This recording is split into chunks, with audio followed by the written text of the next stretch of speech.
Vodka comes from the Slavic word for water, voda.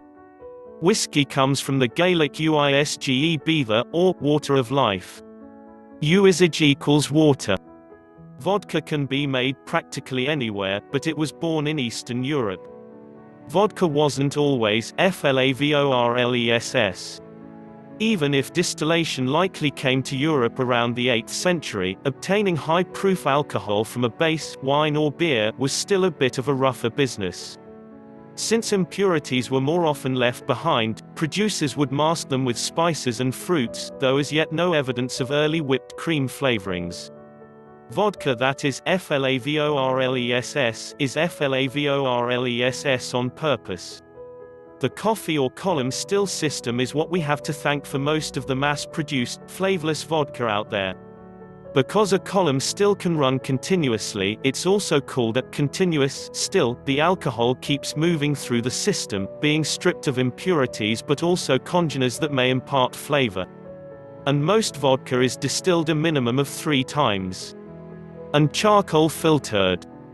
Hence vodka's reputation for flavorlessness. Though in truth different vodkas can subtly display different flavor notes, fragrances, texture, and even sweetness. The top-selling vodka brand in the world was started by a Russian peasant. Specifically, Pyotr Smirnov. Born a serf, meaning an agricultural laborer stuck in the feudal system, Smirnov is the definition of self-made, taking advantage of every lurch forward in the Russian economy to found and expand his vodka, which he named after the French, not the Russian, spelling of his name. Smirnov was a trailblazing, ingenious guerrilla marketer. Imagine you're recently freed from the feudal system, you're producing your own vodka, and you want to get the word out. Oh, and there's no such thing as a Bluetooth-ed marketing team at the ready. What do? If you're Pyotr Smirnov, you troll the poorest neighborhoods, invite everyone over for a drink, and pay them to ask for the same in local taverns. Boom, rags to riches. Vodka can be corrected after it's been distilled. Like Scotch or bourbon, vodka can actually have certain additives to finish or correct it, things like sugar, glycerin, or citric acid, the major goal being to soften harshness. Don't worry, though, the levels are being monitored and are pretty low, 1000 ppm for citric acid, e.g. Most vodka isn't made only from potatoes. In fact, vodka wasn't even originally made from potatoes. Potatoes didn't make it to the continent until the 16th century, when Spanish conquistadors brought them back from Peru. Potatoes have since proven a viable source in vodka production, but all you really need to make vodka is a sugar source, even just sugar. Most modern vodka is grain-based, though is made from grapes, even milk whey. In theory, the character of the base ingredient can impact the final product, with wheat-based vodka often lighter and something whey or potato-based a bit creamier. You can use vodka to make aftershave. Though you won't want to just use straight vodka, things like bay leaves, spices, rum, and, in at least one recipe, absinthe, can add complexity of fragrance. Note, once you've made the aftershave, do not attempt to drink it. Drinking vodka cold serves a purpose.